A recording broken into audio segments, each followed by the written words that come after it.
Hey everybody, today in this video we are going to learn how, or I'm going to teach you how to take your bubbler that keeps your fish alive, your bait, and are you tired of putting batteries in that daggum thing? Well, I was. So I added a USB port to mine, so I no longer had to use batteries. Well, this is a female. I had a male-to-male USB wire. That's why I used a female on here. For one reason I did that is because with this on the bucket like that, it hangs on the bucket like that, this would have been facing down, and that would protect the connection from getting rain.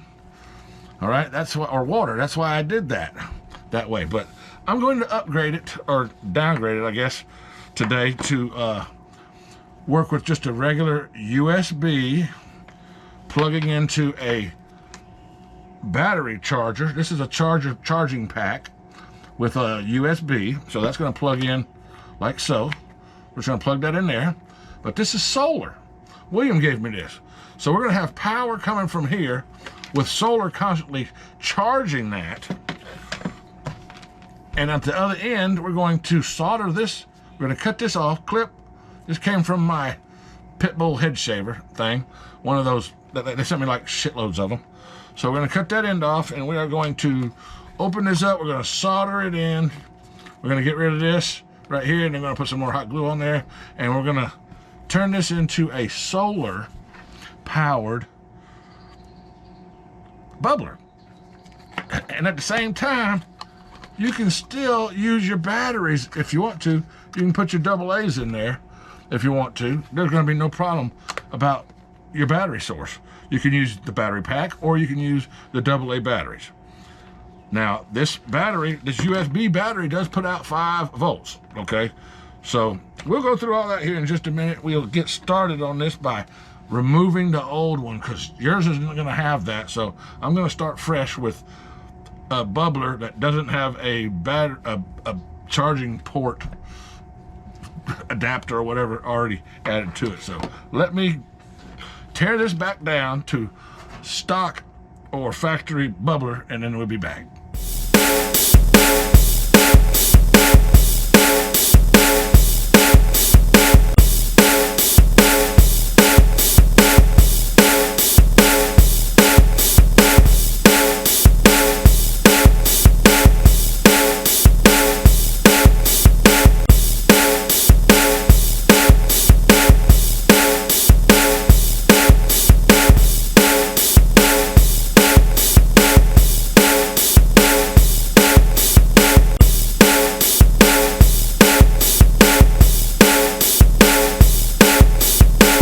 Okay, what I'm going to do, I'm going to show you how I get this apart. First thing I want to do is I want to pop the motor off of the pump. Okay, this is the pump right here. This is the motor, and this is a little cam that runs the pump up and down. As that motor turns, this little thing goes up and down like this, and that makes the pump. So just to get that off, all you want to do is take that shaft coming out of that pump and push it this direction, just like this. Watch. All right, then push it down, over and down. Let's get that off of that shaft. Bloop. Like so.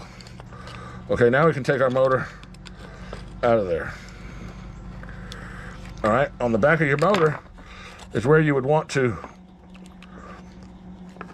solder your connections. You can see over here on the yellow wire, I soldered the negative, and on the red wire, I soldered the positive. All right. Now to get at all this, I just did it like this. Set it right there and soldered it just like that. All right. But if you want to, you can take the switch out. You can take all this out. That just slides in there like that. You know, it just slides in. You can take it all out of this box and work on it somewhere else or whatever, but I don't really need to do that. I just want to add a new wire. So I will obviously remove my old wires, since I already have a solder connection there. I will be very careful and just clip that back and clip that back. Now I want to make sure I don't have any plastic on there, but I do already have some solder leads. So, all right, what I'm going to do is I'm bypassing the switch, of course. You can tie this into the switch if you want. That would be a totally another video. I'm not going to do that. What I'm going to do is I'm just going to make this to where when you plug it in, it comes on. Unplug it, it goes off. Simple. Okay, no big deal. First thing we're going to do is we're going to cut this down. Cut that off. I don't need that end anymore, but I might in the future, so I will give myself about 6 inches or so. Okay, they're going to blow leaves across the lake, folks. I'll be back to continue this video at some point whenever they're done making all the noise that they're making. I don't want to have that video with this noise in it. In the meantime, I'm going to go ahead and prep the end of my wire, strip it back, determine which one is positive and negative, and get that ready to go into the box. Okay, here's my solar panel. I'm going to be using also a multimeter and some soldering irons. Those are some of the things you're going to need. Be back in a minute. You can insert edited music here to cover up the lawnmower.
Okay, white.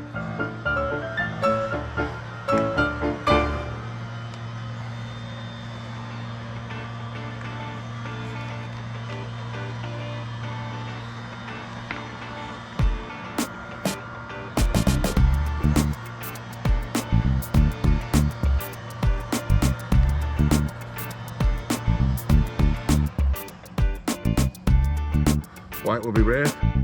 On this wire, white is positive and the blue will be my negative.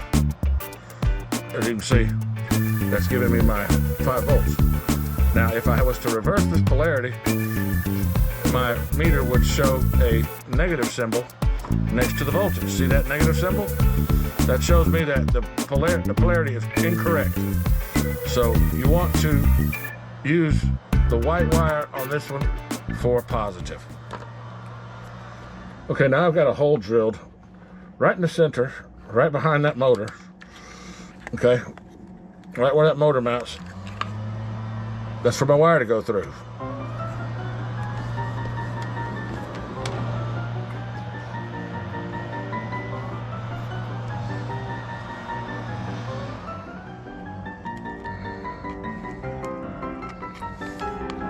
All right, folks, I'm gonna have to drill my hole just a little bit bigger.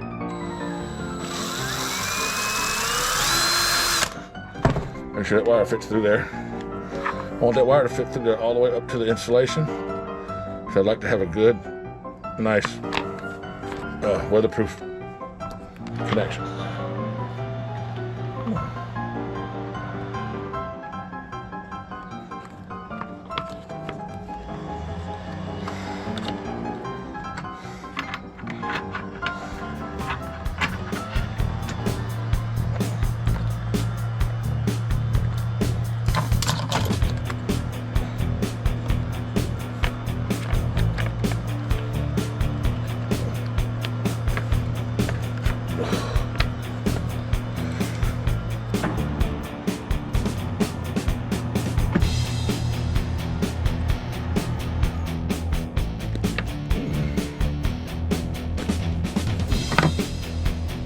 cutting my wire to the right size, right length.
I'm pulling that wire back through to the outside as I reinsert my motor into place.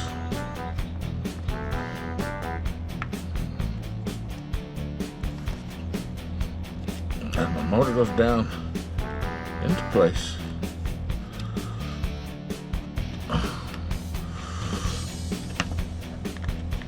I want to turn it in the right direction so it fits in the case correctly. Obviously. To do that, I got to pull this wire through very carefully, not to break my connections as I put it in place. There's not much room in there for that wire to go through. For these connections, there's not a whole lot of room in there for those connections, so you've got to almost pretty much be precise with your trimming of your wires.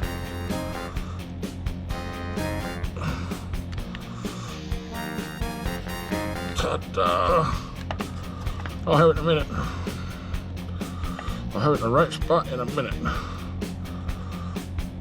Or two. Be back, folks, when I get it in the right spot. Okay, folks, once we get that motor reinserted properly so that it fits into its little brackets, we're going to pop that little cam right back onto the pump. Let's see if I can show that.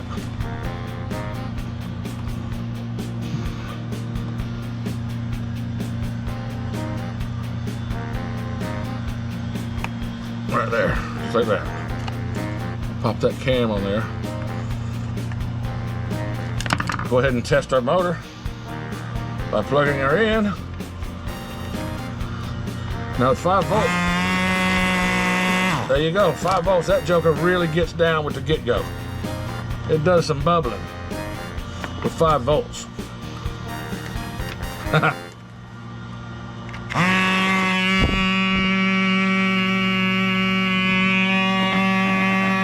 You're gonna put out a lot of oxygen to your fish. It blows bubbles.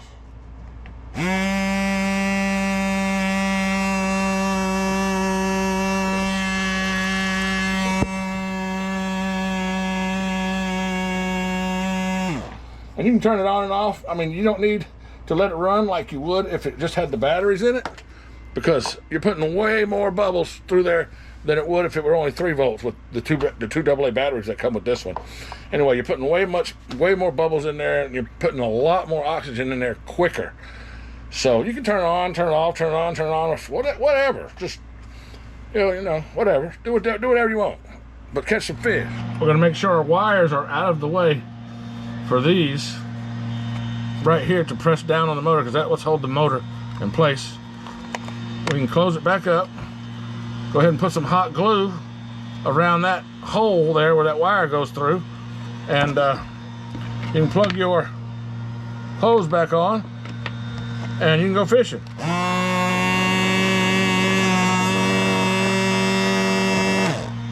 There you go. Now with 12 volts on here, not 12 volts, I'm sorry, with 5 volts on there instead of 3, it's kicking ass. And you're probably gonna burn the pump. It's not gonna last as long because you're putting a lot more voltage through it. So you might want to not charge your battery pack as much, you know what I'm saying? Or use a different battery pack that doesn't put out 5 volts. You know, do what you want to do. Don't do what I do. I'm just giving you suggestions on what to do. Thanks for watching this one, folks. I'm sorry about the damn leaf blower. I just had to get this project done. Yeah, I got too many little projects that need to be done, and I can't wait on yard guys to get done doing their job before I start recording videos for you guys. So thanks for watching, folks, and be careful with the soldering iron. Make sure you unplug it when you're done. Set it in its cradle and allow it to cool off before you touch it. Bye. Oh, good luck fishing, by the way. Hope you catch them. Hope you catch some good ones that we can eat.